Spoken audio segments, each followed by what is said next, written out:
Once we have outlets, computer outlets in every home, each of them hooked up to enormous libraries where anyone can ask any question and be given answers, be given reference material, be something you're interested in knowing. From an early age, however silly it might seem to someone else, that's what you're interested in. And you ask, and you can find out, and you can follow it up.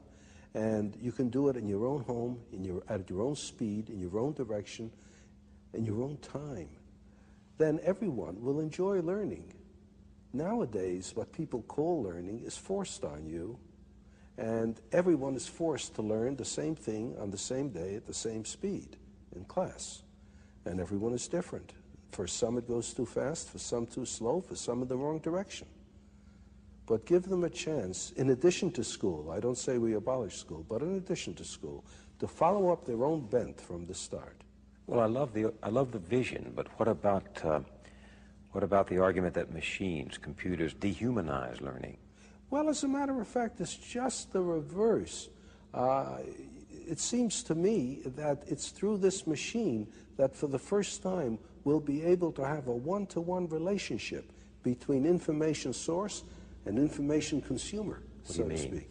Well, in the old days, you used to have tutors for children. A person who could afford it would hire a pedagogue, a tutor, and he would teach the children, and if he knew his job, he could adapt his teaching to the tastes and abilities of the students, you see. But how many people could afford to hire a pedagogue? Most children went uneducated.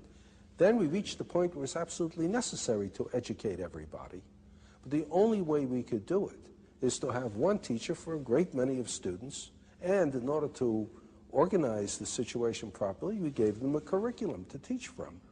So how many teachers are good at this too? Like in everything else, the number of teachers is far greater than the number of good teachers. So we either have a one-to-one relationship for the very few or a one-to-many relationship for the many. Now there's a possibility of a one-to-one relationship for the many. Everyone can have a teacher in the form of access to the gathered knowledge of the human species. Through the libraries that are connected to the computer. That's right. On my desk in my home. Right. I can sit there and call up, well, what if I want to learn only about baseball? Well, that's all right. You learn all you want about baseball, because the more you learn about baseball, the more you might grow interested in mathematics to try to figure out what they mean by those earned run averages and the batting averages and so on. You might in the end become more interested in math than baseball if you follow your own bent and you're not told. On the other hand, someone who is interested in mathematics may suddenly find himself very enticed by the problem of how you throw a curved ball. And he may find himself engaged in sports physics, so to speak. Well, why not? Why not? But you know, Dr. Asimov, we have such a spotty, in fact, we have such a miserable record in this country of providing, say, poor children, even with good classrooms. And I wonder if our society can ever harness itself to provide everyone, including poor children, with good computers. Perhaps not at the very start, you know, but it's like asking yourself, is it possible to supply everybody in a nation with clean water? Now, there are many nations where it is impossible to get clean water except under very unusual circumstances. That was one reason why people started drinking beer and wine, because the alcohol killed the germs. If you didn't drink that, you died of cholera. But there are places where you can supply clean water for nearly everyone. Now, the United States probably supplies clean water for a larger percentage of its population than almost any other nation can. It's not that we would expect everybody to have a perfect computer right off, to have equal access to outlets, but you try for it. And with time, I think more and more will. Just as, for goodness sakes, when I was young, very few people had automobiles, very few people had telephones in the home. Almost nobody had an air conditioner. Now, these things are very common indeed, almost universal. It might be the same way. So you're, in a sense, every student has his or her own private school. Yes, and it belongs to him or her. He can be the sole dictator of what he is going to learn, of what he is going to study. Mind you, this is not all he's going to do. He'll still be going to school for some things that he has to know. Common knowledge, common database. Right, and interaction with other students and with teachers. You can't get away from that.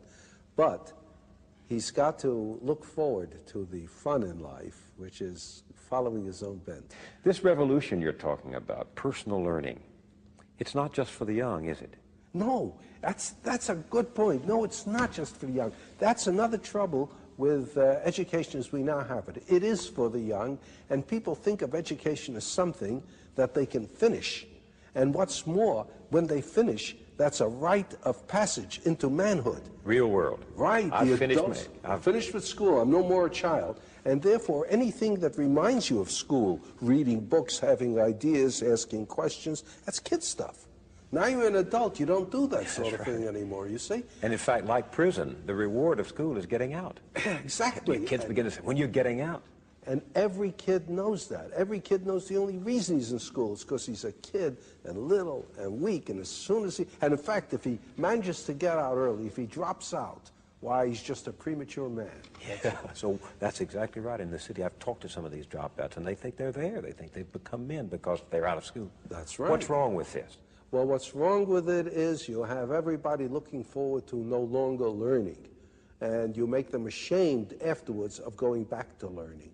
If you have something like this, then anyone, any age, can learn by himself, can continue to be interested. There's no reason then, if you enjoy learning, why you should stop at a given age. People don't stop things they enjoy doing just because they reach a certain age. They don't stop playing tennis just because they turn 40. They don't stop with sex just because they turn 40. They keep it up as long as they can if they enjoy it. And learning will be the same thing. The trouble with learning is most people don't enjoy it because of the circumstances. Make it possible for them to enjoy learning, and they'll keep it up. There's the famous story about Oliver Wendell Holmes, who lived to be well into his 90s. He was in the hospital one time. He had not long to live. He was over 90 already. And President Roosevelt came to see him.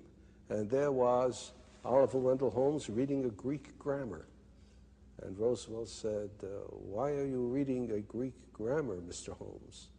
And Mr. Holmes said, "To improve my mind, Mr. President."